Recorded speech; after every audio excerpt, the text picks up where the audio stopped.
Generally, for most people, or at least in language, if not in experience, for most people the word orgasm always means sexuality, but that's not the fact.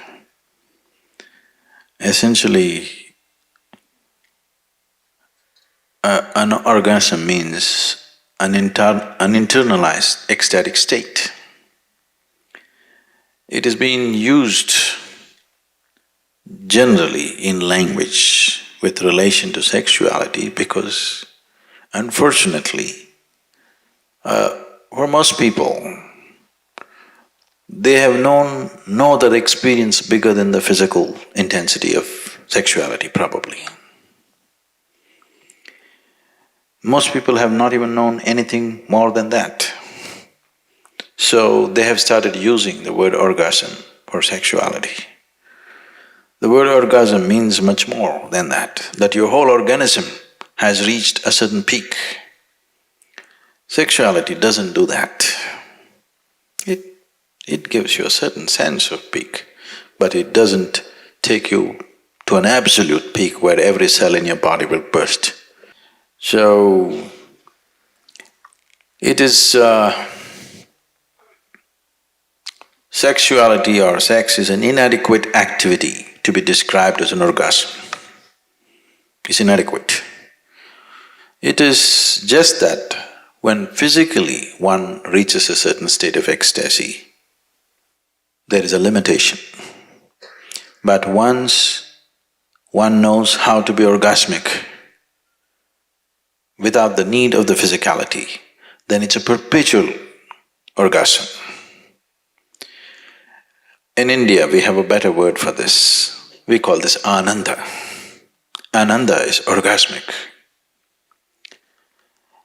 We described God as an orgasm. We said God is Ananda, Brahmananda. So when we say Brahmananda, what we are saying is, what you refer to as God is an ultimate orgasm. If you are sincere enough to look at life without the conditionings of the vested religious processes, essentially the only thing that a human being is looking for is ultimate state of pleasantness. He calls it kingdom of God, he calls it heaven, he calls it whatever. Essentially, he is looking for an ultimate orgasm. He is not looking for anything else. So God has been described as Ananda, or God has been described as orgasm. Orgasm is not a sufficient word. Ananda is saying that thing in a much bigger way than the word orgasm says it. So in the East we called God as Ananda. Ultimate orgasm is God. If you want to settle for limited things, you can try sexuality, alcohol, drug. It will only enslave you, it doesn't liberate you. Because this is not Ananda, this is just pleasure. Pleasure is always entangling. People seek pleasure essentially because joy is missing, because bliss is missing. If you are blissful, you would definitely not seek pleasure, isn't it so? If you're right now really blissful, would you seek pleasure? Pleasure is just a shadow of blissfulness. It is never the real thing. It just gives you a shadow. But when you have not known the real thing, even a shadow will do. I'm not against it, but if you do not realize the limitation of pleasure, you will get entangled in it.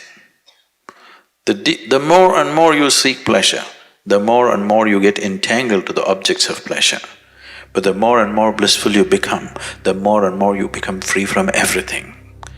When you're truly blissful, nothing is needed. No food is needed, no sleep is needed, Even life is not needed.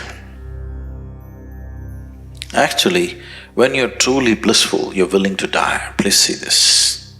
Only that one who is constantly willing to die every moment of his life, only that one will know life.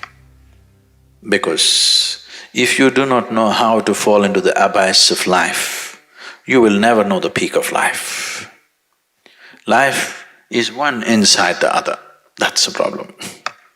But people think one is against the other because they're using their logical mind to decipher life.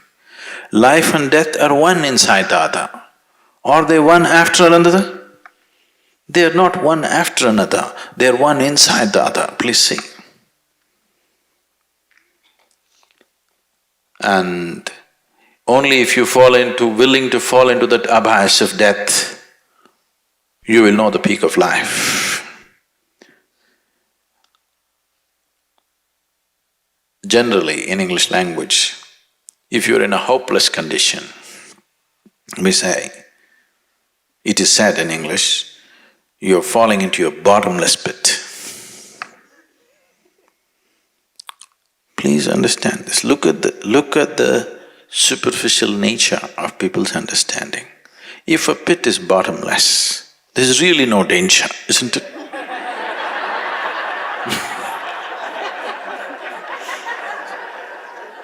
It is the most wonderful thing.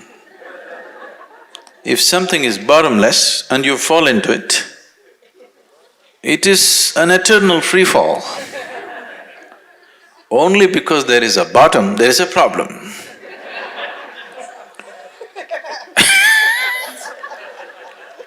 Once it happened, Shankaran Pillai fell off the second floor. And he was hurt. People gathered around him and asked, "Did the fall hurt you?" He said, "You idiots, it's not the fall, it's the stopping."